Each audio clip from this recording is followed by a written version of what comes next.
We want to compare these two scenarios to determine which one is an example of exponential growth. And I want us to start by looking at both scenarios numerically. So numerically means we want to make a table of values. So we said we wanted x to be the number of hours since the start of the experiment, and then y can be the number of bacteria at any given time. So for scenario 1, when the experiment first starts, that means our x value would be 0. We're beginning with 4 bacteria, so that would be the ordered pair 0, 4. Then it says we gain 2 bacteria every hour. So after 1 hour, if we're gaining 2 bacteria, we would have a total of 6. After 2 hours, we gain 2 more, we would have 8. After 3 hours, we gain 2 more, we would have 10. And we could continue on if we wanted to, but that would be enough. Now look at scenario 2. We begin with 4 bacteria still, but this time our population doubles every hour. So again, if x is the number of hours since the beginning of the experiment, then at time 0, that would be when the experiment begins. We have 4 bacteria. But now our population doubles each hour. So after 1 hour, we're going to have 8 bacteria, 4 times 2. And after 2 hours, if the population doubles, then we would have 16. And after 3 hours, then we would have 32. So we want to analyze the growth in both of these scenarios. Each scenario is a growth model, but it's a different type of growth. So go back to scenario 1. Take a look at what's happening to our y values. We go from 4 to 6, 6 to 8, and then 8 to 10.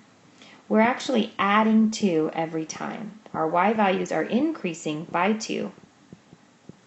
And if you take a look at the time, which would be the x values here, our x values are also increasing, but they're increasing by 1.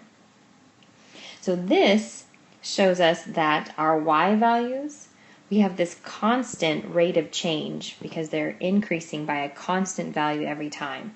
They're increasing, they're going up by 2 each time. And that constant rate of change is what tells us that we have linear growth in this scenario.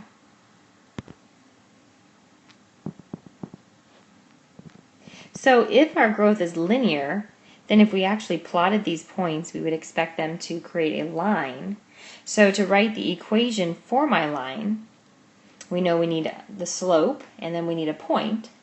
But essentially, if our y values are increasing by 2 each time, and our x values are increasing by 1 each time, then you have your change in your y values, which would be 2, and you also have your change in your x values, which would be 1.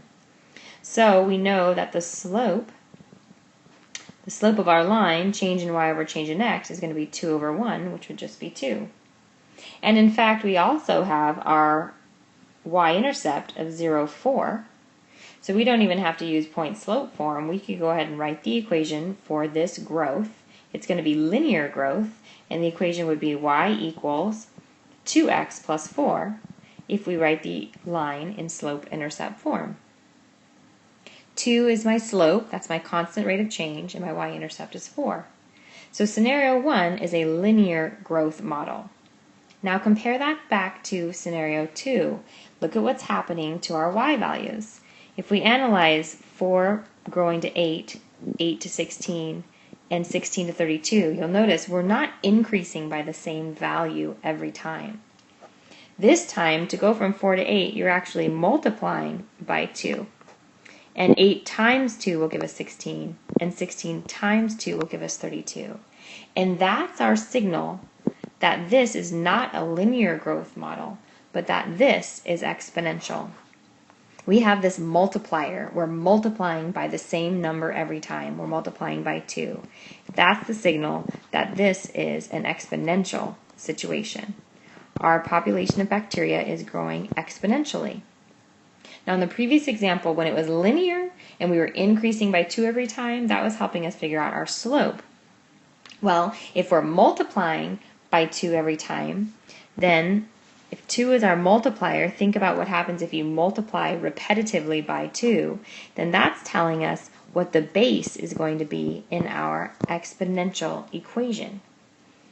So you would start off with an equation of y equals, a base of 2 would be 2 to the x power, Again, 2 is the base.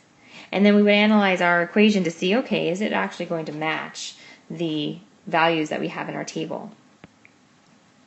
So for example, I want when x equals 0, I need y to equal 4.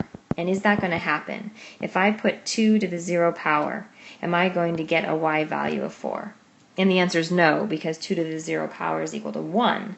So that means that this function is not going to work perfectly. We're going to have to adjust it to make it work.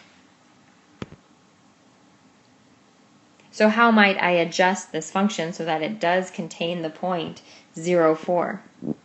Well, you might think something similar to the linear situation. You might think, well, maybe I'll just add 4. 2 to the x power plus 4. Maybe that would work.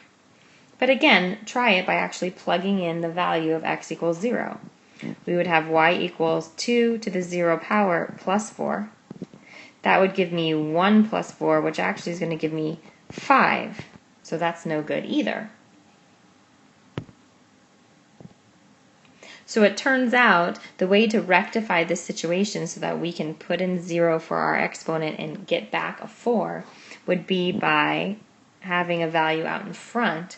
Think of it like a leading coefficient, a number out in front that we're going to multiply by 2 to the x. So let's try putting 4 out in front. This is going to give us the function y equals 4 times 2 to the x power. So notice 2 is still my base because that's what I was multiplying by repetitively each time. And now try it out. If we put 0 in for x, 4 times 2 to the 0 power is 4 times 1. Aha, we get the y value that we want. We get 4. And you could test this function out for the other values in your table as well. But this would be our exponential model to represent the situation where we start with 4 bacteria and the population doubles every hour. Compare that back to our linear model on the other side, which was y equals 2x plus 4. They're both growth models, however one's linear and one's exponential. So again, to recap, how do we look at a table to determine the difference? You have to look at your y values and determine how they're changing. If they're increasing or decreasing by the same value every time, well then we're looking at a constant rate of change, a linear situation. But if we take a look at what's happening and we're actually multiplying by a value every time, then that's our exponential case.